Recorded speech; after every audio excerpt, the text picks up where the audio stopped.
In this video, I'm going to explain the code used to spot drill the clearance holes for the quarter socket head cap screws and the 1/8 MPT tapped holes that are visible from the top view.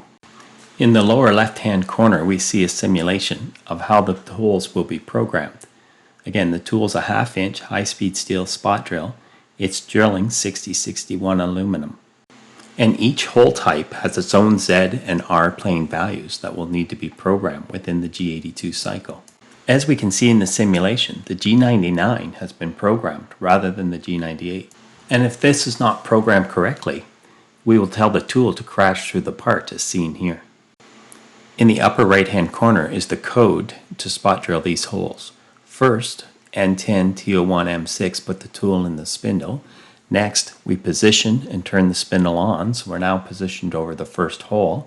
Then G43 HO1 Z0.1 MO8, wrap it to 100 thou above the part 0 and turn the coolant on while picking up the height offset. The G99 code at the beginning of the can cycle tells the machine when it rapids from each hole's X and Y location to move at the programmed R level.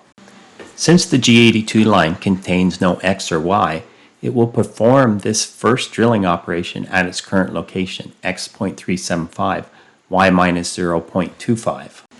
At this location, it will wrap it from Z0.1 to Z minus 0.4. It'll then feed at 32 inches a minute to Z minus 0.744, dwell for 0.02 of a second, and then wrap it back to Z minus 0.4. The R is negative 0.4 because the hole doesn't start until negative 0.5, and we would like the tool to start 100 thou above that Z level. The hole depth is negative 7.44 because again, we have to travel through the negative 0.5 before the tool touches the part, and then we calculate the desired depth, which is the hole diameter 7/16 plus the 50 thou chamfer divided by 2.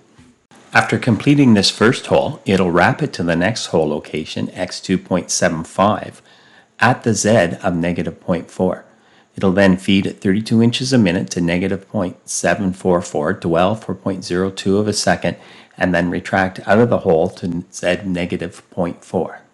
Next, it'll read all of the information in the next line and see that the new R level is 0.1 and the new Z level is minus 0.2.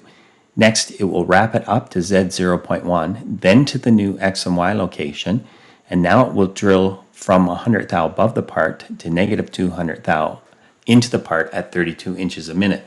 Again, dwell for 0.02 of a second and then retract to 0.1 before moving to the next hole. On the next line, we see a G91 first, which switches the machine to incremental programming, meaning the current XY location is now the 0, for the next coordinate move. So in this case, relative to where it is, it will move in the x-axis direction, negative 0.625. Again, it'll repeat the drilling cycle, feeding at 32 inches a minute to Z minus 0.2, dwelling for 0.02 of a revolution, and then rapiding back to R, or Z, 0.1. The L4 tells the machine to repeat this incremental move 4 times, and at each new location, repeat the drilling cycle.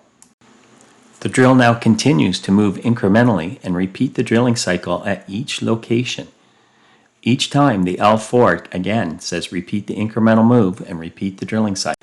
Next, the machine is put back into absolute mode with the G90, and then the original R and Z is reestablished for the remaining 2 holes.